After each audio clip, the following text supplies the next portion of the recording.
Yo, what's happening, my people? It's your boy Chance Jollivet, aka Smooth, back with another video. So tonight, what we talking about? The Walking Dead, The Ones Who Live, Season 1. Should I say Season 1? Because I don't know if this is going to be the only season, if they're going to have another one or not. But anyways, this is episode 4, What We. And man, the end of the last episode was super epic. Like, she pushed him out of a helicopter. It's like, wow. I'm like, how are they going to survive this? Like, I know they're gonna survive because they showed them in the previews from the next episode running around and stuff, but it's like, you pushed them out of a helicopter. So now that this episode is here, we seen they flew out of the helicopter, they landed in water and stuff. So that's how they survive. They end up at this crazy facility, and this building is like very futuristic. I'm like, in this universe, the pandemic of the walkers and stuff has happened years ago and stuff, like a long time ago. And I'm like, they didn't have all this technology. But in this particular place, like, it's very technologically advanced. So that's just an interesting thing right now.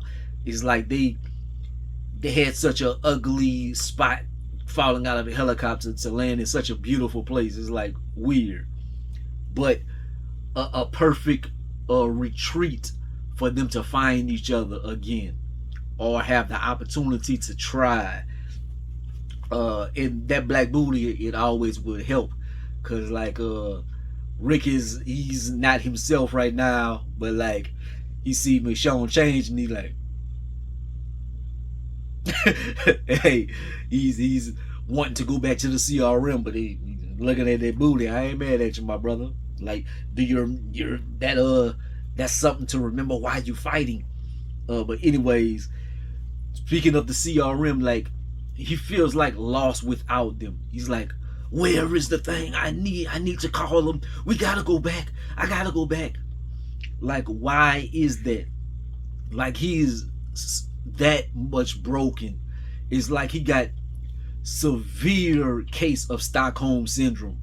Like, that is the people that have tormented you for years and years and years, and like, you are so scared to leave them and stuff. You just feel like you owe them so much, and you just so fearful of them, even though you have the perfect cover and everything.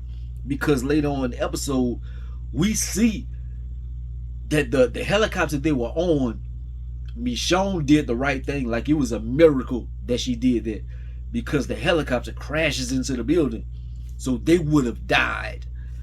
So basically, the helicopter they was on crashed, everybody's presumed dead.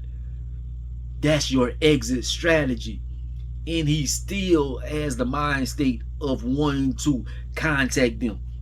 But I jumped ahead a little bit. One interesting thing about this episode is he finds out about RJ, because she keeps saying children and them, they, and he's like, what do you mean children? I was pregnant whenever the bridge blew up and stuff. Whenever you were gone, I was pregnant. You have a son. His name is RJ. His name is Rick. We call him RJ, and we called you the brave man, and referred to you and stuff. And he's very, very, very broken. Like, that's just a theme that I'm gonna keep saying. Like, he's just so broken. It doesn't help that she mentions the son or whatever.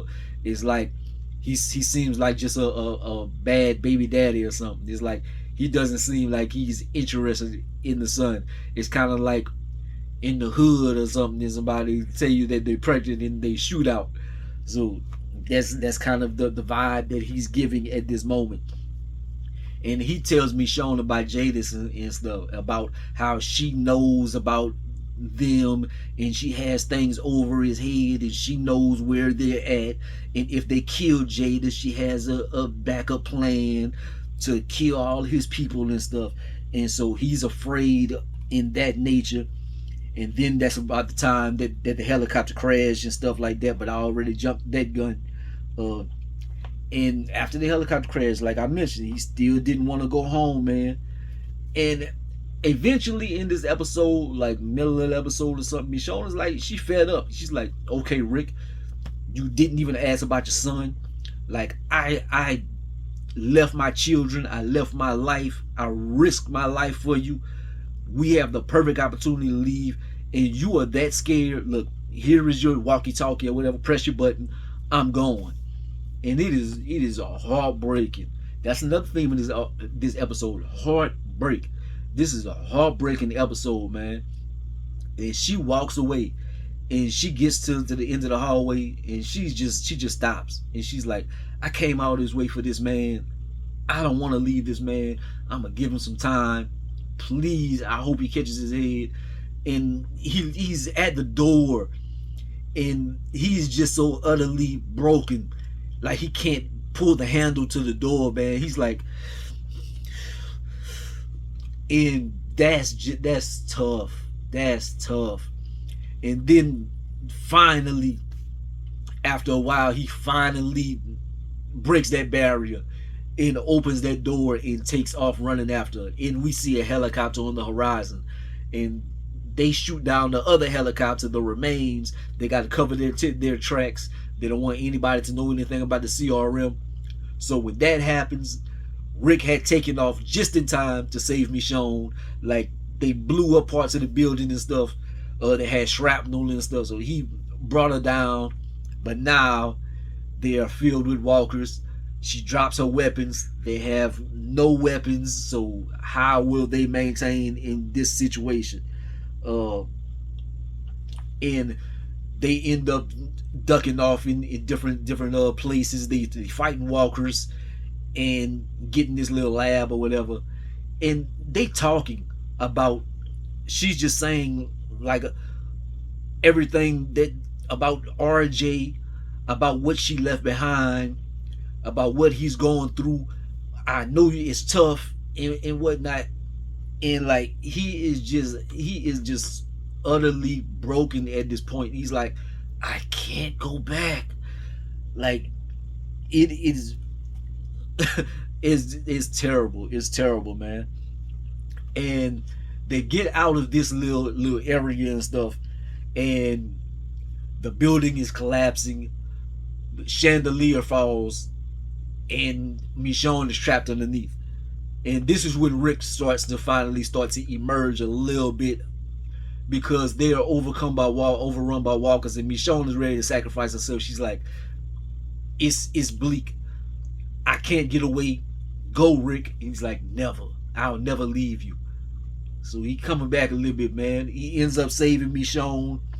So, and the danger of this situation was a little aphrodisiac, because after this happened, hey, get their groove on.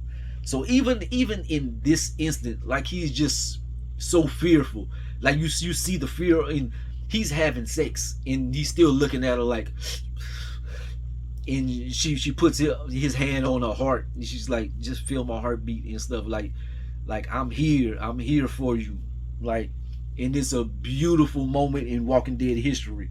When it look a little funny, man, like seeing like Rick like humping and stuff, man. Like it's just ain't really need to see all that and whatnot. Like Rick he seems like just such a close family member at this point or something, man. I don't want to see my family member humping or whatever. But anyways, and after this, like what will bring a man back to give him back his some cootie cat. And now he seems like he's into RJ. He wants to find out about him and everything after he got some sex. And he says his reason for not wanting to leave the CRM, he thinks that he's like, everything needs to be burned down at a time, and I think that I can change the CRM, and for future generations it can be a positive thing if I can change them. And she's like, why are you lying to me? Like you're lying. You're not being honest with yourself. And he finally kind of like, well, before he even breaks down, he breaks down soon, but the building is collapsing and stuff, and Michonne is like, the building could fall, whatever. We are not leaving until you make a decision. What do you want to do? We're not doing anything until you decide what you want to do in this instance. Are you going back or are you coming with me? And this is gonna be hard for me to even get out. Like I want to get tearful right now. Like I hope nobody I know is watching this. But anyways, like this scene right here was just that was a whenever he starts talking about they like what did they take from you? He's like they took Carl from me, dog. And they start showing like little scenes of Carl walking and the little flashbacks and stuff, man. And that was that right there. Hey, that was just for the all the Walking Dead OGs that have been watching. We watched this over 10 years and stuff, man. Just to see little young Carl and stuff, and him be like, man, they took Carl from me because my dreams. I was seeing Carl in my dreams and stuff, and that kept me going. And then whenever they took Carl from me, I would see you in my dreams, and then they took you from me. And now that I have you, and he was like, at a time I couldn't even see you again. I couldn't even see you again, man. And that was just heartbreaking. And he's like, I learned how to live after I died. So it's a metaphor like for a walker. It's like they are the walking dead. He learned how to be the walking dead.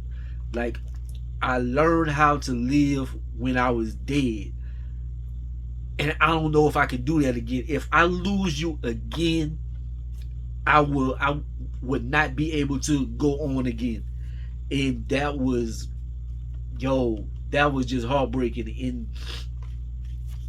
And at this moment, like Rick is finally like back because Michonne entrusted. She gives him like the entrustment again. Like we can do anything together. Like what Jada said, and they end up getting in a truck, and the truck is a hybrid. They have enough ethanol to get back. They get past the elevator and the walkers and stuff, and they take off on the horizon. So will they make it back? Like the next episode, it seems like they're gonna be on the road. But then there was an interesting thing on the preview. She like, I realized that we can't go back. Like, what's that gonna mean? Was Michonne gonna want to go back to the CRM and topple the CRM to make sure that they're safe, or what will that entail? But anyways, man, and Guerrera, I don't know her whole name like right now, but Michonne, the lady that plays Michonne, she wrote this episode and stuff. And hey, Donnie, Danae Guerrera or whatever, look, hey, salute, beautiful episode, man. She got me crying like a little bitch and stuff. But anyways, man, like I know this ain't gonna get a whole bunch of views or something. Maybe my tears might make this go viral or anything. But anyways, man, she killed this. This episode was everything. This episode was everything, man. Like, comment, subscribe. Gonna be the greatest and most hated, man. If you did watch this video into its entirety, drop your thoughts in the comment section, man. How do you feel about this season? About these characters? Is The Walking Dead back?